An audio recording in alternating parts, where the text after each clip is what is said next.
سب سے پہلے سبسکرائب کریں اور بیل آئیکن دبانا نہ بھولیں۔ Thank you for watching.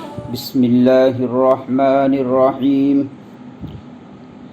الحمد للہ نحمده ونستعینه ونستغفره ونؤمن به ونتوکل علیہ ونعوذ باللہ من شرور انفسنا ومن سیئات اعمالنا، من يهده الله فلا مضل له ومن يضلله فلا هادي له، ونشهد أن لا إله إلا الله وحده لا شريك له، ونشهد أن سيدنا ومولانا محمدا عبده ورسوله، أما بعد فأعوذ بالله من الشيطان الرجيم، بسم اللہ الرحمن الرحیم۔ یا ایہا الذین آمنوا استعینوا بالصبر والصلاة ان اللہ مع الصابرین۔ صدق اللہ مولانا العظیم وصدق رسولہ النبی الکریم، ونحن على ذلك لمن الشاهدين والشاكرين، والحمد لله رب العالمين۔ محترم سامعین، کل گزشتہ میں نے نماز کی اہمیت بتلائی تھی، اور اس میں خاص طور پر اللہ کے نبی علیہ السلام کے صحابہ میں نماز کی اہمیت کس قدر تھی اس کو سمجھانے کی کوشش کی تھی، اور حضرت عبداللہ ابن عباس رضی اللہ تعالیٰ عنہ کے واقعے سے میں نے سمجھایا تھا کہ مؤذن جب اذان دیتا ہے تو اس کے پیچھے راز کیا ہے۔ کل گزشتہ میں نے جس آیت کریمہ کا انتخاب کیا تھا وہ حضرت لقمان علیہ السلام کی اپنی اولاد کو نصیحتوں میں سے ایک نصیحت تھی کہ میرے بیٹو تم نماز قائم کرنا۔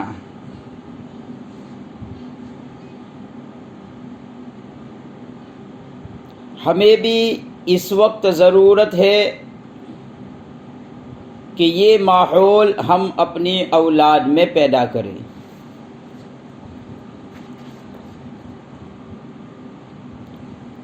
اس وقت کے حالات کو سامنے رکھ کر ہم ہمارے گھروں کا جائزہ لیں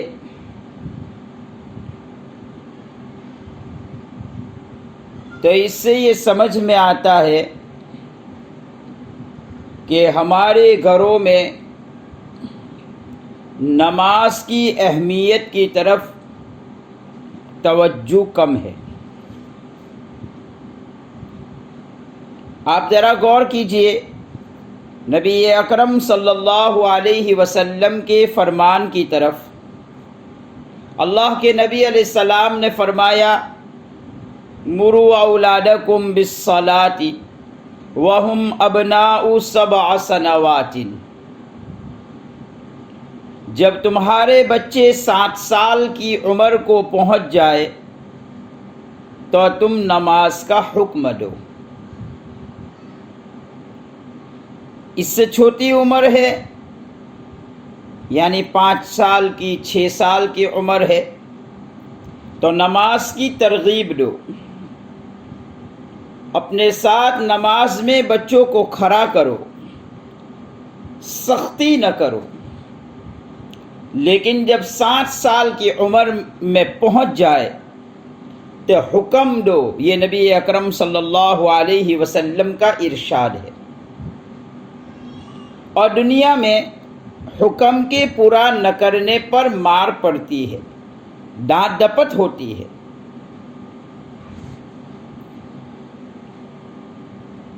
علماء نے حدیث کی شرح میں لکھا ہے کیوں 7 سال میں حکم دیا؟ تو لکھا ہے یہ وہ عمر ہے جس میں ایک چیز کی اہمیت دماغ میں بیٹھ جاتی ہے۔ حالانکہ بچہ ابھی بالغ بھی نہیں ہوا، لیکن نماز کی اہمیت کو بتانے کے لیے یہ کہا کہ 7 سال کی عمر میں اسے نماز کا حکم دو۔ جب 7 سال کی عمر میں اولاد میں نماز کی اہمیت بیٹھ جائے گی تو اب بلوغ کے بعد اسے اہمیت دینے کی ضرورت نہیں رہے گی، اس لیے کہ 7 سال کے بعد تو ابھی لمبا زمانہ ہے۔ عمومی طور پر 15 سال کی عمر میں بلوغ کو پہنچتا ہے۔ اگر ایک بچے کے دل میں 7 سال کی عمر سے نماز کی اہمیت بیٹھ گئی تو اس بچے کو پھر بلوغ کے بعد اہمیت دینے کی ضرورت باقی نہیں رہے گی۔ اب اسے قضائے عمری کی ضرورت نہیں پڑے گی، بلکہ وہ بچہ خود نمازوں کی طرف دوڑتا ہو جائے گا، خود وہ نمازوں کا اہتمام شروع کر دے گا۔ شریعت کا بھی یہی حکم ہے، اور نبی اکرم صلی اللہ علیہ وسلم کی 7 سال کی عمر میں نماز کی تعلیم دینے پر بھی یہی حکمت ہے کہ بلوغ کے بعد اب اسے سمجھانے کی ضرورت نہیں پڑے گی، بلکہ وہ کرتا ہو جائے گا۔ اللہ کے نبی علیہ السلام کی اس حدیث کا آگے کا جملہ سنو، جب 10 سال کا ہو جائے تو نماز نہ پڑھنے پر اسے سزا دو۔ سوال یہ ہوتا ہے ابھی تو بچہ 10 سال کا ہے، بالغ بھی نہیں ہوا ہے، تو پھر سزا کیسے دی جائے؟ اس کا جواب محدثین نے لکھا ہے بچے کو اس لیے سزا دو اس لیے کہ یہ عمر میں بچہ نفع اور نقصان کو سمجھنے لگتا ہے۔ جب وہ سمجھ رہا ہے تو اس کے دماغ میں بات آ جانی چاہیے کہ نماز کا چھوڑنا بہت بڑا نقصان ہے، بہت بڑا نقصان ہے۔ جب اسے سمجھ میں نہیں آیا کہ میں نے بہت بڑا نقصان کر دیا تو اسے سزا دے کر یہ سمجھاؤ کہ اے بیٹے تو نے بہت بڑا نقصان کر دیا۔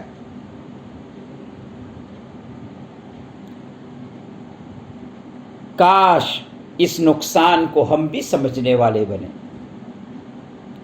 ہم کیا شکوہ کرے اولاد کا اور کیا شکوہ کرے 10 سال کی عمر کا، ہمیں بھی نماز کے ترک کا نقصان سمجھ میں نہیں آیا۔ آج ایک آدمی ایٹم کی تباہی کو جانتا ہے، اس کے نقصان کو جانتا ہے،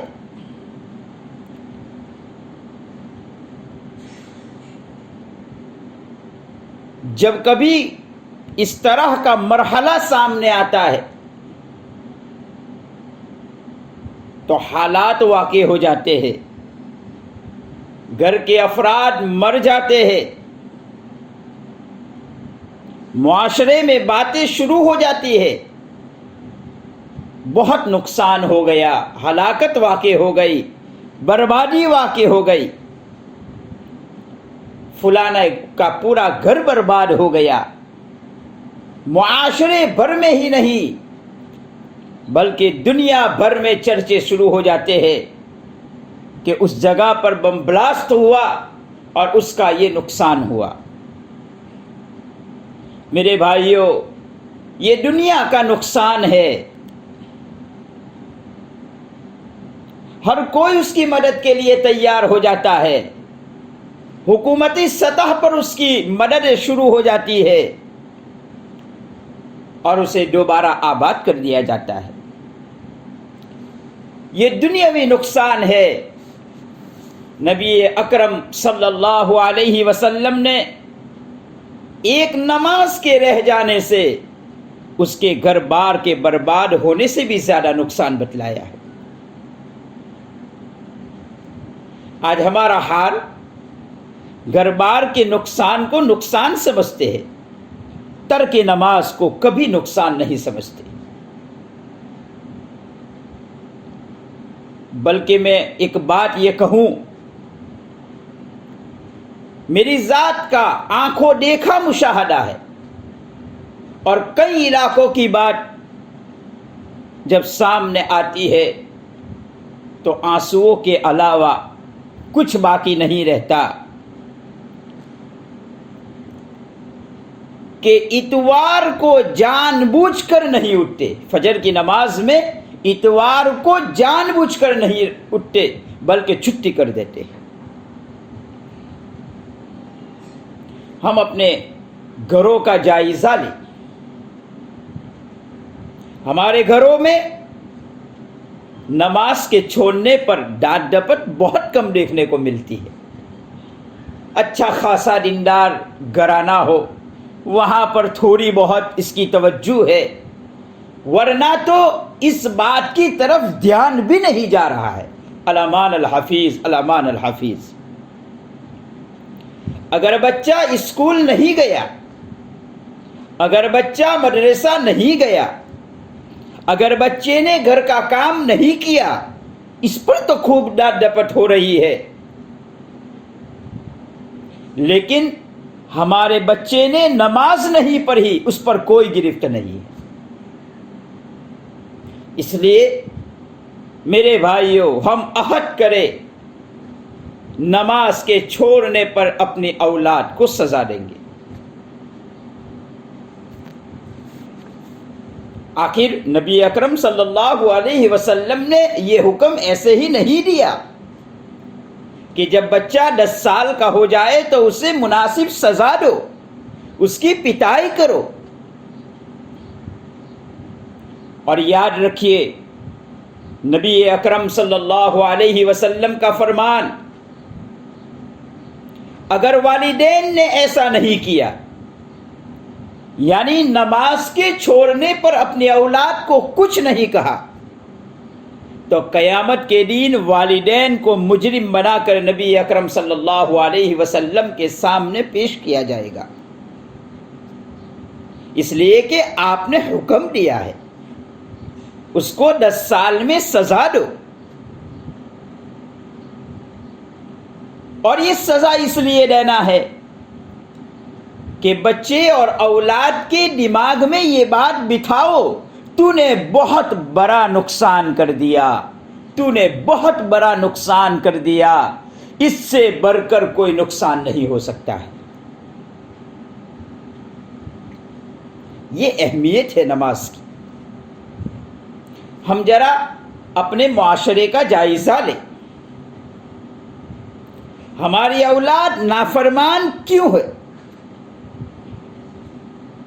جہاں اور وجوہات ہو سکتی ہے، وہاں علماء نے ایک وجہ یہ بھی بیان فرمائی کہ ہم اللہ کے رسول کے نافرمان بنے. ہم نے اس حدیث پر عمل نہیں کیا کہ 7 سال کی عمر ہو جائے تو اسے نمازوں کی ترغیب دو، اس کو حکم دو، اور 10 سال کی عمر ہو جائے تو اسے مناسب سزا دو. ہم نے کبھی غور و فکر نہیں کیا کہ نبی اکرم صلی اللہ علیہ وسلم نے آخر یہ حکم کیوں دیا.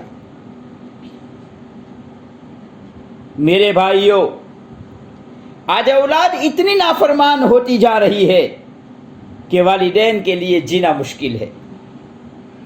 عزت بھی خاک میں ملا دیتی ہے. اس لیے میں تمام والدین سے درخواست کرتا ہوں، ماں اپنی بیٹی کو اور باپ اپنے بیٹے کو سمجھائے کس طرح نماز پڑھنا ہے، اسے ساتھ لے کر کھڑا کیا جائے، اسے بتلایا جائے کہ تم نماز میں ادھر ادھر نہ دیکھنا، تمہاری نظر یہاں ہونی چاہیے۔ نماز تو سکھانے کی چیز ہے، ہمیں سکھانا پڑے گا۔ جب ہم نے کم عمری میں اپنی اولاد کو نماز نہیں سکھائی، اس لیے ہماری اولاد مرتے دم تک مسجدوں میں باتیں کرتی ہے، اور مسجدوں میں باتیں کرنے کو کوئی گناہ تصور نہیں کرتی۔ اگر ہم نے بچپنے میں اپنے اولاد کو یہ سکھایا ہوتا کہ مسجد میں آ کر بات چیت نہ کرو، مسجد میں آ کر نماز کی طرف متوجہ ہو جاؤ، نماز میں ادھر ادھر نہ دیکھو، نماز میں ایک طرف دھیان رکھو، اللہ کا تصور قائم کرو، یہ نبی اکرم صلی اللہ علیہ وسلم کی حدیث کی حکمتیں تھیں، تعلیمات کی حکمتیں تھیں، لیکن ہم نے اس چیز کو بہت اہمیت نہیں دی اپنی زندگی میں، جس کی وجہ سے ہماری اولاد نافرمان بنتی جا رہی ہے۔ اللہ کے نبی علیہ السلام نے فرمایا، جب ایک مرتبہ بندہ نماز شروع کرنے کے بعد دائیں بائیں دیکھتا ہے، توجہ ہٹاتا ہے، تو اللہ یہ کہتے ہیں، میرے بندے میرے سوا کون ہے، کس کو دیکھ رہے ہو تم؟ پھر بھی بندہ اللہ کی طرف متوجہ نہیں ہوتا اور ایسا ہی کرتا رہتا ہے، وساوس آ رہے ہیں، ادھر ادھر دھیان لگا رہا ہے، تو اللہ دوسری مرتبہ کہتے ہیں، میرے بندے کس کو سوچ رہے ہو؟ مجھے چھوڑ کر بندہ تو کس کو سوچ رہا ہے؟ لیکن اس کے باوجود بندے کو احساس نہیں ہوتا ہے اور اسی طرح غفلت سے نماز پڑھتا رہتا ہے اور اپنی حرکت پر باقی رہتا ہے، تو تیسری مرتبہ کے بعد اللہ بندے سے اپنی توجہ پھیر لیتے۔ کتنی خسارے کی بات ہے، کتنے نقصان کی بات ہے۔ اصل میں ہم نے اپنی اولاد کو بچپنے میں نماز ہی نہیں سکھائی۔ نماز تو سیکھنے کی چیز ہے۔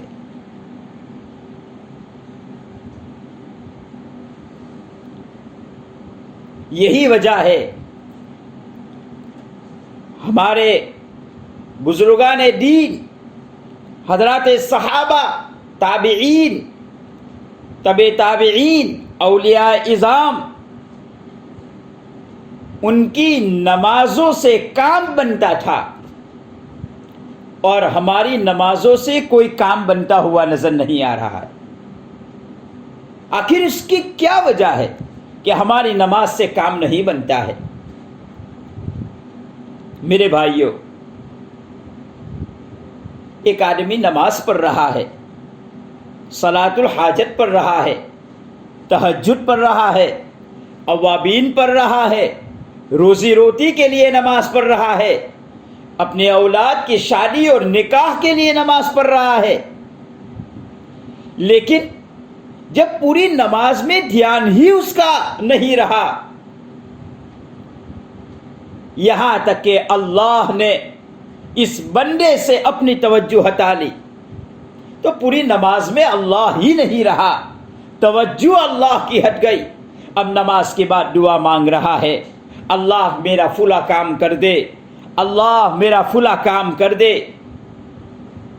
لیکن کیسے اس کا کام بنے گا؟ ایسی نمازوں سے مسائل حل نہیں ہوتے ہیں۔